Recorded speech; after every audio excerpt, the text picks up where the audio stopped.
I'm Fernanda Silva, Senior Manager for Alliances and Integrations here at Acronis, and I'm thrilled to be hosting today's event, Secure Your Business, Building Resilience for 2024 and Beyond. We're live streaming this event on Acronis website, YouTube, LinkedIn, and Facebook. And I see so many of you are joining, so make sure to let us know where you're watching from in the comments. Today, we're going to discuss your uptime and data protection strategy and challenge you on your readiness in defending your business against cyber threats. And guess what? We have a major announcement that we've been working for a while. So you want to stay tuned till the end for that. Let's get started. We have three amazing speakers. And if you have any questions for them, please leave them in the comments. Our colleagues are watching and they'll be happy to answer all your questions. So first, we'll have Vice President of Product Management, Candid Wüest. He will demonstrate to us the power of AI in cybersecurity. Then, President of Acronis, Gaidar, will introduce amazing new Acronis capabilities and discuss some exciting new Acronis use cases that have led to our success in enterprises. Last but not least, we have invited renowned former FBI agent, counterintelligence and counterterrorism, Eric O'Neill. He will discuss how business and technology leaders can build cyber resilience to minimize costly downtime and protect their data. Hi, guys. Hi, Fernanda. It's great to be here. Hey, Fernanda. Hey, everyone. Hello, everybody. Thank you for joining. Okay, so first we will start with Candid. Candid, you have identified the emerging cyber threats that Acronis partners and customers need to anticipate and prepare to defend themselves against in 2024. How is it to come across a deepfake version of yourself? I can't wait to hear this. The stage is yours. Thanks for the introduction, Fernanda. And hello, everyone.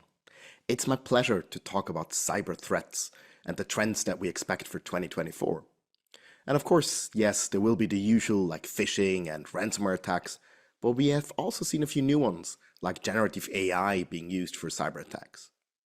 On every given day at the moment, we see about 300,000 new malware samples being created. 300,000 new malware samples every given day. And of course, that means that some of them might come your way. So we want to dive into the most common threats that we see at the moment, and of course, give you a few tips on how to best protect against them. So let's dive right into the things that we have seen so far and expect for this year to come.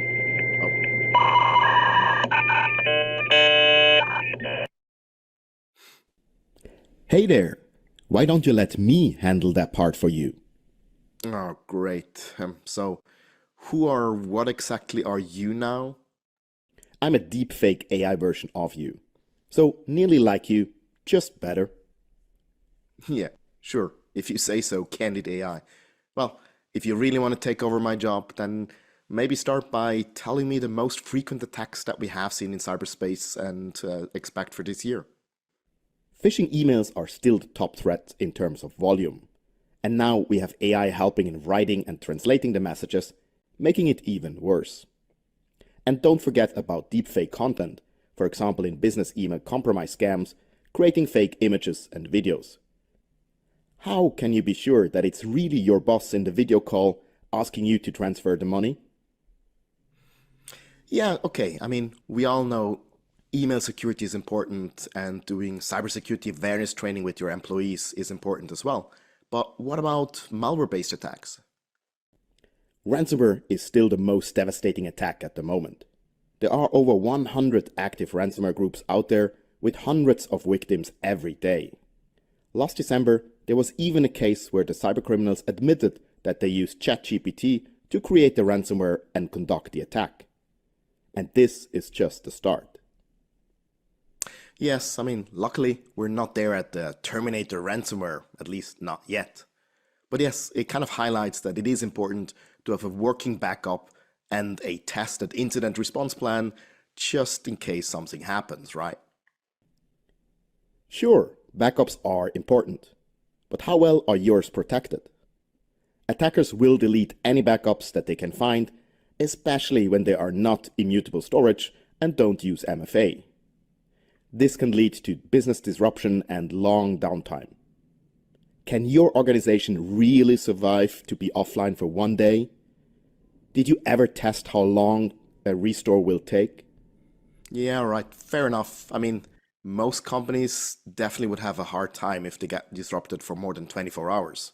And specifically in manufacturing or healthcare, it can even be just a few hours. So I guess, yes, restoring efficiently and in time is definitely key here. But that is not all. Most cybercriminals use a double extortion technique. This means they not only encrypt your data, but also steal your sensitive data. This results in a massive data leak. And if the victim does not pay the ransom, then the stolen data is published, resulting in privacy fines and bad press. Yeah, I think I remember there was an attack last year where the cybercriminals themselves actually reported the incident to the government just to provoke a fine, right? So these things definitely will happen more and more. So I guess, as always, the best thing is, of course, to prevent it from even happening before by patching the system, by monitoring and blocking any attack before it really has any impact. Affirmative. But that's easier said than done. And many companies make it so easy for attackers. They don't even need the help from my AI friends. One of the main reasons for successful cyber attacks is human error. The increased complexity of the IT infrastructure, bad configurations, too many consoles, confusion errors, configuration issues. I could go on. And one mistake is enough to get a breach. But I guess that's not really a surprise. After all, you are just human.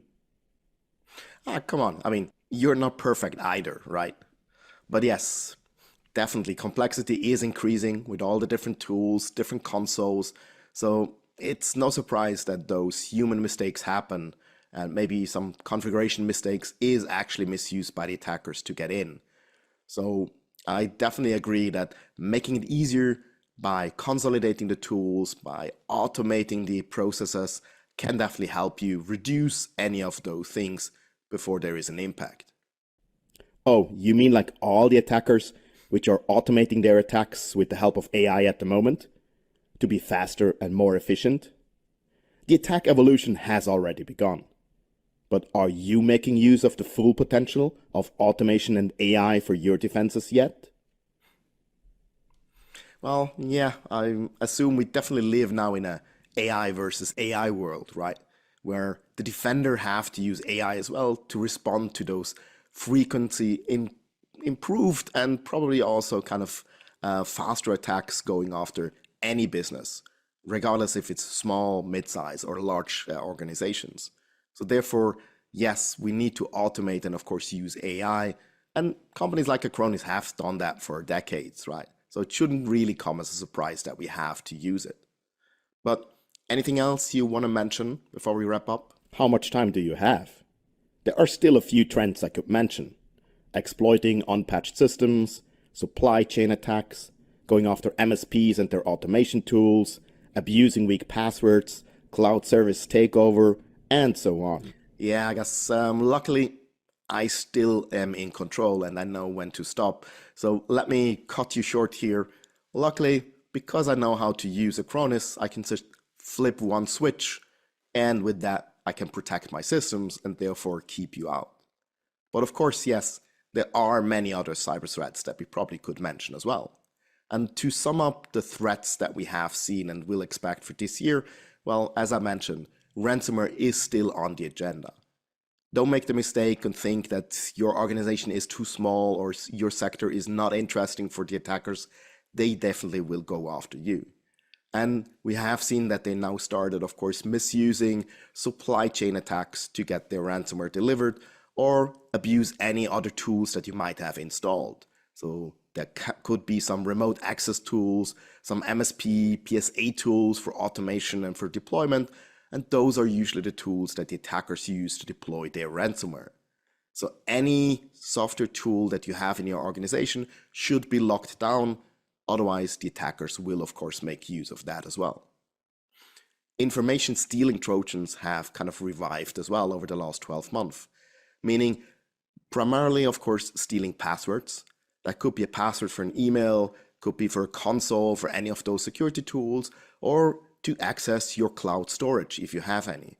So making sure that this information cannot easily be reused by, for example, using zero trust access or multi-factor authentication definitely helps minimizing the impact of any of those information stealing Trojans. But even apart from just the passwords, if any information gets leaked about your customers, contract details, or just 2 terabytes of random data like we often see with ransomware attacks, this can already damage your organization, and with the increase of regulation might also make you liable for some privacy fines. So make sure that you actually know who's accessing your data, at what point, from which location. And yes, of course, as we mentioned, phishing emails are still kind of top on the mind of the attackers because they're so simple and easy to do. They've switched a little bit away from the classical Word documents with macro because Microsoft makes it more difficult to abuse macros at the moment. So they shifted to, for example, QR codes. And if you click through the QR code, you will still end up at a phishing website that tries to steal your password or tries to entice you to download some malicious document. So the question is, would your security solution actually detect the malicious QR code? Or they even branch to Slack, to Teams and other messaging services which are now used by organizations and are often overlooked. So make sure that you also protect your collaboration tools from those cyber attacks in the future. And one big thing, of course, is the human factor. As we said, normally this can be your weakest link.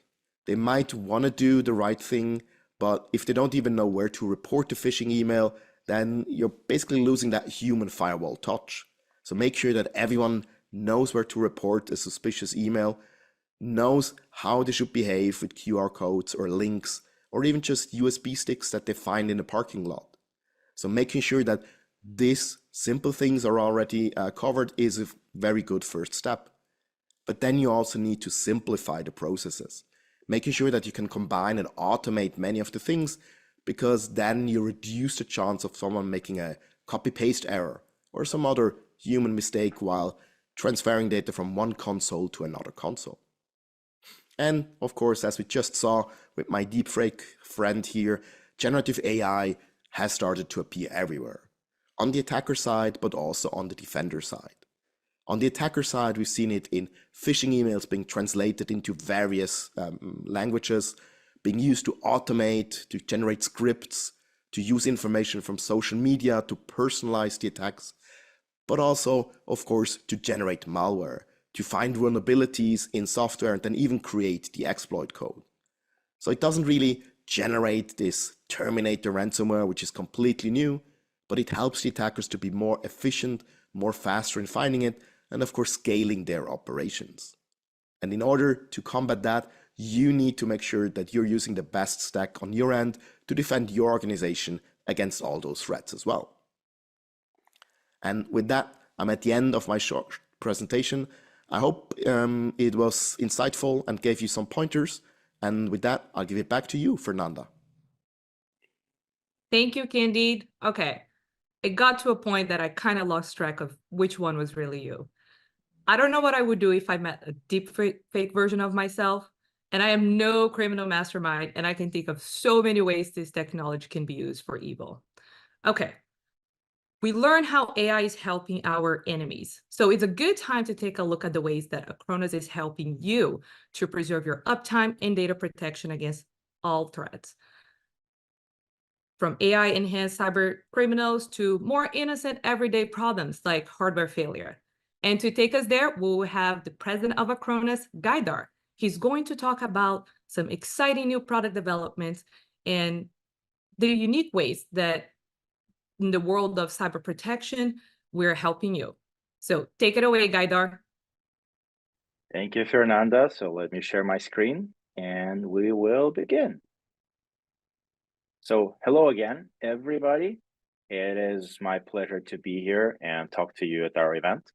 So first of all, before I even start talking about what Acronis does, if we think about what computers enable us to do, it is incredible. We can book travel, we can shop, we can run business from home. Computer boosted our productivity enormously, and it boosted the computers boosted productivity in all areas of life. And now AI is helping us to boost it even more. With AI, we can be more productive, more efficient. If we think about automotive assembly lines, McKinsey recently published a report that estimated that AI used by the production line automation computers actually helps to increase equipment availability by 20%, reduce the cost by 25%, decrease maintenance downtime and cost by 10%. So it is significant improvement from the business perspective. Another report they published was about AI that will increase the GDP of Germany by 4%, the GDP of the whole country. So automation and AI bringing enormous increase in productivity. That's why we depend more and more on computers. But at the same time, more we rely on automation, computers, AI, IT systems, more chances we have to experience some negative downtime, right? So let's think about some cases. Automotive assembly line. A downtime may cost, on average, for major manufacturers about $50,000 per minute. For some, it can be even more. Bloomberg estimated the cost for Volkswagen downtime is about $13 million an hour. Or think about another case. Oil platforms in deep sea. A downtime for just one day may be about $1 million in cost. So the cost is enormous. So every time the IT system goes down, it is a huge problem. You have to recover, but there's actual dollars or whatever currency you use that are being spent on recovery or just in lost profits. But then even worse, if you're a small business, 60% of small businesses go out of business after the breach. They cannot recover because they really depend on their systems, on their data. If they hit by ransomware, they cannot go back to business. And sometimes they just don't have enough money to recover after that. So they are out. They have to be protected. So the world needs a solution. And this is what we're here to present. I'm very happy to present to you Acronis Cyber Protect 16. That's the new version of our top product for cybersecurity and data protection. And the key things about this new release is that it is more secure, much faster, and it enables the self-service. And that's the things that are extremely important. I'll talk about it a little bit. But before we begin, I want to note that integrated security and data protection are absolutely necessary. The times when we could have separate backup and separate security solution are gone, because security enhances backup, backup enhances security. If your security fails, and that may happen, the backup is here to recover, but then the backup has to be secure, backup has to be protected against malware, and when you recover, you should be able to recover to the state where you can continue operations. That is why it is extremely important to have that integration, and that's why we have this native integration at Acronis Cyber Protect. But let's think about a few other benefits of Acronis Cyber Protect. The fast backup and fast recovery. It means that you can do more frequent backups. So in case you need to recover, you have fewer data that is missing, right? And then the other thing is that you can recover faster and avoid downtime. And as we were looking at some numbers before that, downtime can be extremely expensive. So all we need to do is to be able to recover as fast as possible and get to the most recent state. And that's where the speed of backup and speed of recovery is extremely important. But when we talk about self-service, that's another thing. There are lots of environments, lots of industries where you don't have IT professionals readily available. So you have your engineers, you have your store employees that are working with computer systems. And if those systems go down, they will have to ask for an IT person to support them. And that's downtime. That is time that requires to get on site, fix the system, do the recovery. That is why we made a major bet with Acronis Cyber Protect on self-service. So a non-IT employee can recover the system after a breach or incident.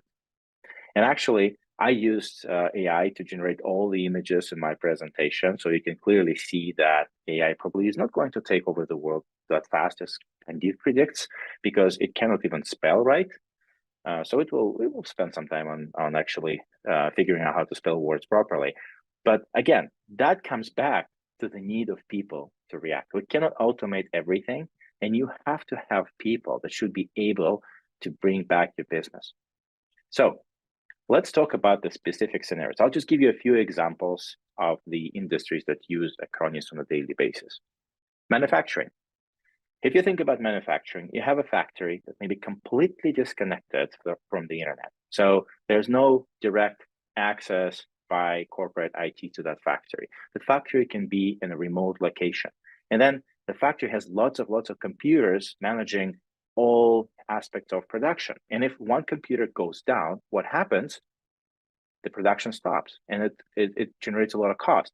So in that scenario, what the employees working in the factory do, they use Acronis to create the image of every machine that is running production. And if that machine is down, what they do, they just quickly initiate recovery so they can go back to business. If that machine is unrecoverable for hardware reasons, they will replace a hard drive, or they will replace the whole machine and then recover the new machine and continue operations. And that can be done by a factory engineer. You don't have to have corporate IT coming in there. So that is extremely important to be able to get back to business quickly. Think about healthcare. Healthcare is even worse when you think about downtime, because when healthcare hospitals experience downtime, people actually die. The University of Minnesota estimated that about 67 people died because of ransomware attack, because they were unable to get critical care on time. There are many other reports. One of the reports from Institute of Security and Technology tracked down about 300 ransomware attacks just in 2023 attacking major hospitals. So ransomware is here. Ransomware attacks the critical system in the hospital. And the moment the system is attacked, then doctors and nurses cannot access the information that is critical for patient care. And in many cases, the campuses can be remote. They may not have IT people on site, or they may have just IT support on site, but not the corporate IT that could do the recovery. That's where self-service is important, because every minute counts. Every minute can cost a human life. And this is where it's important to have ability to recover the system as quickly as possible. Think about the other industry: energy, electricity, oil refineries, all of the energy producers, all of those systems that run pipelines. They are in remote areas with no direct access by IT support. Think about the example of oil platform that I gave just in the very beginning. To get to the oil platform, the IT guy has to take a helicopter ride to get there. It takes a lot of time, it costs a lot, and then it is downtime. So in those locations, it is extremely important that the engineer working in that location can just go there and recover the system. Sooner the better, because the idea is to get back to business as soon as possible. And then IT can come on site and investigate at their own leisure. But the idea is that the moment everything goes down, or any component goes down, you have to recover and go back to business as soon as possible. Similar situation, logistics. We depend on deliveries. We got used to deliveries. I cannot survive without Amazon sometimes. But imagine, every logistics company is multiple locations. You have little tiny offices everywhere handling the deliveries. It's impossible to get IT support in every single office. And when the office is attacked, it means that there's just no way they can continue deliveries. And it's significant cost. And sometimes just having one office penetrated actually allows the attackers to go inside the network of the whole logistical company. Just recently, there was a ransomware attack on a huge Danish shipping company that costed them over $3 million in cost, just because the network was unprotected. And that's what's important here, is that every single computer that is connected to the network has to be protected. It's all about security. It's all about backup for that machine. You have to protect them. So you will protect your network. But even more importantly, you need to have your backup copies for future investigation. Because if you have a copy of your data and then you have a breach, even when you recover and go back to business, you want to know what actually happened. And especially in those situations when you have distributed network of those little tiny retail stores and outlets, or logistic company outlets, you have to have the ability to understand what were the vectors of attack, what kind of malware was used. And then just another example, I just mentioned retail. The retail depends on computers. The moment system goes down, you cannot process orders, or you cannot operate cash registers. And it's impossible to have IT personnel on site everywhere. it will be just incredible cost. That's why it's important for the retail store employees to be able to recover the system, go back to business. And this is where Acronis is used as well. So the system goes down, employee initiates recovery, gets back to business quickly. So that's why we built Acronis Cyber Protect. And that's why we built the most secure backup out there with the tightest and native integration between backup and security. And it's the fastest backup and recovery because we understand how critical it is for most of the businesses to get back to operational state as soon as possible. And of course, our major investment was self-service, one-click recovery that does not require IT professionals. So if you want to learn more, here's a quick link on the screen. And I'm extremely excited about this new product. And I expect that all of you will protect your whole environment with Acronis Cyber Protect as soon as possible. Back to you, Fernanda. Thank you, Gaidar. What an incredible announcement. So congratulations once again on the latest version of the Acronis Cyber Protect. And if you want to know more, so make sure to visit our website or scan the QR code so you can access the free trial. And now I'm excited to introduce our special guest speaker, Eric O'Neill, who had an amazing FBI career that even turned into a movie. So if you haven't watched yet, I highly recommend the movie Breach. It's an incredible true crime story. Okay, after retiring from the Bureau, Eric has become a respected security expert and author. He has a book called Gray Day, and he also speaks internationally on topics like espionage, national security, cybersecurity, fraud, corporate diligence, so many topics. So Eric, it's been a while. It's an honor to have you here again. Thank you, Fernanda. It's great to be here with Acronis, and I'm going to start my remarks with a little bit from my spy story. Now, if you know a little bit about my spy story, as you've heard Fernanda say, saw the movie Breach, or you read my book Gray Day, you know that I went undercover in the FBI as an FBI undercover operative to catch what turned out to be the most damaging spy in US history, one of the most damaging spies in world history, Robert Hanssen, who was a 22-year veteran of the FBI who had spied for all of those years for a foreign power. I went undercover in FBI headquarters, which had never been done before, to gain his trust and catch the spy. Now, that's a much longer story, and today that's not what we're talking about, but I want to start with something Hanssen told me. In fact, the first thing he told me on the first day of my undercover investigation to try to catch him, he called it Hanssen's Law. Now, when he said Hanssen's Law, I was thinking to myself, I should probably be paying attention because this sounds important. This sounds like something that I really want to record and bring back and tell the analysts who were trying to gain information to catch Hanssen. So I looked at him, I said, what is that, boss? And he said, Hanssen's Law is simply this: the spy is in the worst possible place. Now here I was undercover trying to catch this guy, and he says that the spy is in the worst possible place. And here we are, not only in FBI headquarters, but the two of us responsible for building cybersecurity for FBI headquarters. So here he was, the spy, actually in the worst possible place. And I still to this day don't know whether he was trying to trick me, whether he was trying to throw me off my game, or whether he was trying to just see my reaction. But I kept the best poker face I could. I looked him right in the eye and I said, what do you mean by that? And he said this: the spy is in the worst possible place. He is that person with access to the information that will do the absolute most damage, and the knowledge and the wherewithal to get that information into the hands of those who will pay him the most for it. And that, Eric, is what we are here in the FBI to catch. That spy. Now, that is a really elegant law, and it has to be modernized for our times. Because think about it. That spy is in the worst possible place. That place is wherever your data resides. And today, as we have become much more connected through technology that surrounds us, that allows us to have this conference right now produced by Acronis. And we're even more distanced by this new work environment where we're either hybrid or remote first, and then sometimes we go in an office. Data, more than ever, has become the currency of our lives. And you know what? The bad guys know it. Criminals have learned from the best. They have learned from the spies. They've learned from intelligence services who are highly sophisticated and experts at breaching your security and stealing your data. And criminals want to make money. They want to steal data. And so they've not only learned from the spies by watching the big breaches and learning from them, they've even hired former intelligence officers who are highly trained in penetrating systems to come work for these new cybercrime syndicates. They post on the dark web message boards big salaries for people who want to come over to the dark side. They hire spies to work for them.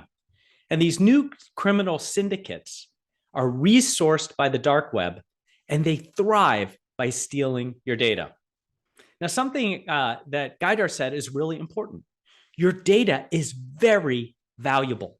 It is bought, sold, traded, and it's exploited on the dark web. And you might think, my data is not valuable to anyone. I don't have anything that someone would want to steal. Well, don't think so fast. Criminals don't care what you have. They don't care how important it is. They don't care whether it is going to change the world or whether your competitor would pay a ton for it. All they care is whether you are vulnerable. And that's not just a business, that's you individually. They know that your data is important to you. And so they know that if they steal it, they can ransom it back to you. And that's why ransomware, as you heard earlier, is such an immense crime and growing. They know that they can use it to exploit you. They can mine through your data and find things that you don't want others to know. They know that once they hold your data, they hold something precious to you hostage. And they're able to do all this from the dark web. Now, you might be asking yourself, Eric, what is the dark web?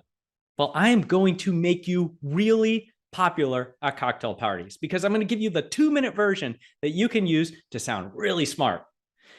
Think of the dark web like a cave system. That's the analogy that I love to use. Because if you think of caving, if any of you have actually gone into a cave, and I'm talking about those caves you go in and you have stalactites and stalagmites, and there's a cool underground pond, and there might be a pipe organ, and it's a tourist attraction. You feel very comfortable, and you've got your headlamp, and you feel really cool. That is caving recreationally. I'm talking about spelunking, where you get dirty, you crawl on your hands and knees through these tiny, close, claustrophobic tunnels, deeper and deeper into the earth, miles beneath the earth. The dark web is like a cave, and the internet, the analogy is perfect for a cave because that recreational part in the top where you can kind of see the sunlight through the cave opening, that's the surface web. Everything all the data that we want people to access, things you can reach out with and touch with a web browser. That's only 10% of the internet. And as you go deeper into that cave, you go down into the deep web. Deeper, deep web. It works, right? It's a great analogy. You can use it. Now, this is harder to get down. You've got to crawl. Sometimes you got to use ropes and lower yourself. It's pitch dark. You can't see anything. You can get completely lost. It's more difficult to descend. The deep web isn't a bad part of the internet. This is actually the most important part of the internet, what we protect with security. Passwords, two-factor authentication, layers and layers of security. Everything that cybersecurity is trying to do is protecting this layer of the internet. And at the very bottom of our hypothetical cave, miles below the surface, where light has never shone, is the dark web. And here, there be monsters. As the internet grows, so does the dark web. And as we change the way we work, as we rely more on technology, the internet is growing at an exponential rate. In 2021, the cost of dark web cybercrime, and now we're just talking about cybercrime. Remember, on the dark web, you can buy everything from illegal drugs to mercenaries for hire to actual people. There's human trafficking through the dark web and every weapon known to man. You can even buy body parts at the body parts bazaar. An eye costs about $2,000, a heart $100,000, a hand, if you actually wanted to buy one for some reason, $500. But besides all the macabre things that you can buy there, is cybercrime, the fastest selling part of the dark web. The cost of cybercrime in 2021 was $7 trillion. If you consider that a GDP, a gross domestic product, the United States and then China, and the third largest economy on earth is the dark web and growing By next year, that's 2025, the cost will surpass $12 trillion. And we can't stop it. We talk about AI deepfakes and how trust will soon become an uncommon commodity. And I love seeing Candid talk to himself. And you might have thought, that the fake version of Candid wouldn't fool me. But just recently, just in the last few weeks, a major global company was tricked out of $25 million when one of their finance employees was called into a virtual conference call with 3 executives, each who told them, including the CFO, each who told him to start wiring money. And he wired $25 million to numerous accounts before the company noticed it and stopped it. Those deepfake avatars were perfect. So you do have to worry about these things because we can't stop the attackers. We have to stop the attacks. To stop dark web cybercrime, technology has to become nimble. Just as Gaidar said, it must be simple to use. Because every second you are reacting, wondering what to do, trying to figure out a plan, dealing with the pressure situation, and you do not act to stop the attack, the attacker causes more damage. They move laterally. They infect more systems. They become harder to find and kick out. The best technology, therefore, must hunt those threats before they hunt you. Your technology must serve as a spy hunter. We have to take our data back from the attackers, and we have to make it work for all of us. So that means we have to become more resilient. And that is a very critical word when we talk about cybersecurity. Because if we assume the attackers will reach out and attack us, if they are going to land in our systems, we have to be resilient in order to stop them and kick them out. That means, very simply, the ability to withstand the attack and recover from it quickly. Because the criminals and the spies are out there, and they will find a way in. Because attacks are inevitable. To survive, we must simplify recovery from anything, from anywhere, and against anyone. Because like I said, it's not just the spies who are after us, but the criminals who have learned from them. That is cyber resilience. Now, look, I started with Hansen's law, that the spy is in the worst possible place. And they are. They are everywhere that your data is, that currency of your life. But let's not leave Hansen with the last word. After all, he was the most damaging spy in United States history and possibly in world history. We need to update his law for modern times. So in my book, Gray Day, I called this O'Neill's Law, and I hope it's useful to you. Hacking is the necessary evolution of espionage. There are no hackers. There are only spies. We must hunt the threat before the threat hunts us, because the spy is always in the worst possible place. Thank you for having me with you today. And I hope that you can go out and protect yourself from these cyber attacks. And with that, back to you, Fernanda. Thank you, Eric. That was very insightful. Okay, the time has passed very quickly, and I would like to thank our speakers, Candid, Gaidar, and Eric, for joining today. And of course, big thanks to all of you who is watching and submitting your questions. So finally, before I let you go, I would like to invite you to the many conferences that you will learn about the Acronis Cyber Protect and how our customers are benefiting from it. So look at the information on the screen and register today. So the Acronis Cyber Protect is here. So we have lots of ways for you to experience it. Again, check it out, the trial. The QR code is there. Start the trial today. That's probably one of the best ways that you're going to be really learning and taking advantage of our product. It was a pleasure being with you today, and I wish you all a great rest of your day or evening, depending where you are. And I hope to see you again soon on another Acronis event.